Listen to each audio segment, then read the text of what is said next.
नमस्कार, कैलासा सिद्धि में आपका पुनः स्वागत। आज हम राजस्थान की अद्वितीय पौराणिक सुंदर भूमि की यात्रा करेंगे। एक ऐसे शहर, एक ऐसे नगर की जो झीलों के चारों ओर बसा है और चारों तरफ से पहाड़ियों से घिरा हुआ है। इस नगर में भगवान ब्रह्मा का एकमात्र मंदिर है। आज हम राजस्थान के पुष्कर में जगत पिता ब्रह्मा मंदिर के दर्शन करेंगे। ना मन हूँ, ना बुद्धि, ना चित्त अहंकार, ना जिव्या नयन, नासिका कर्ण द्वार।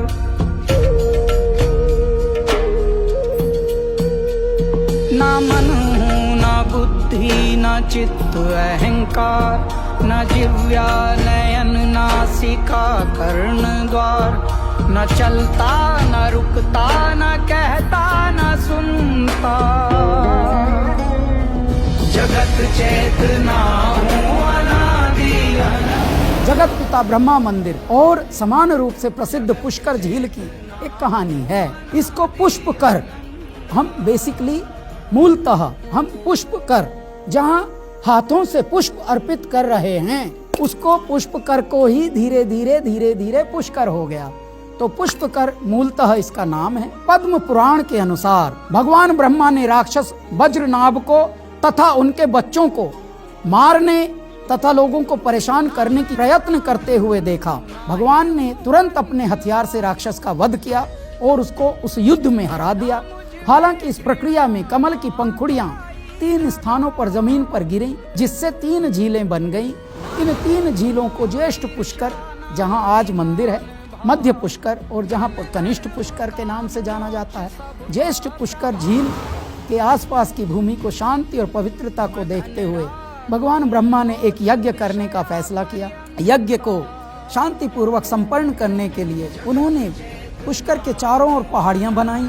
दक्षिण में रत्नागिरी, उत्तर में नीलगिरी, पश्चिम में सांचुरा और पूर्व में सूर्यगिरी।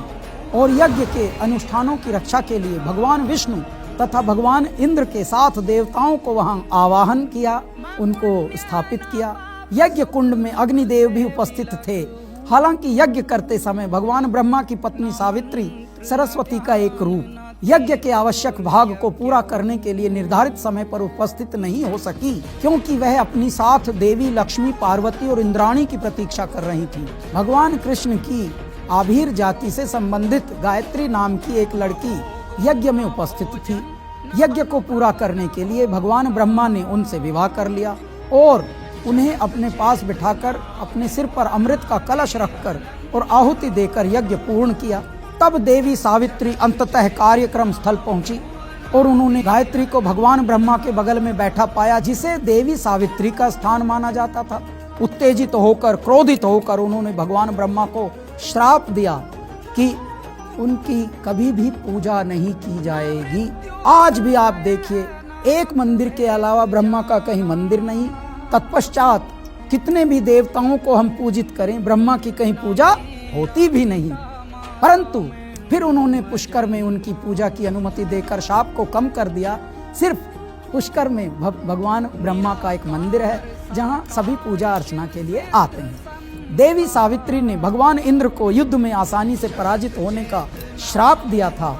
भगवान विष्णु को मनुष्य के रूप में अपनी पत्नी से वियोग सहने का श्राप दिया था और यज्ञ में शामिल हुए देवता अग्नि को सर्वभक्षी होने का श्राप दिया था। यानी इतने श्राप सावित्री जी ने, सरस्वती का जो एक रूप है, उन्होंने दे डाले।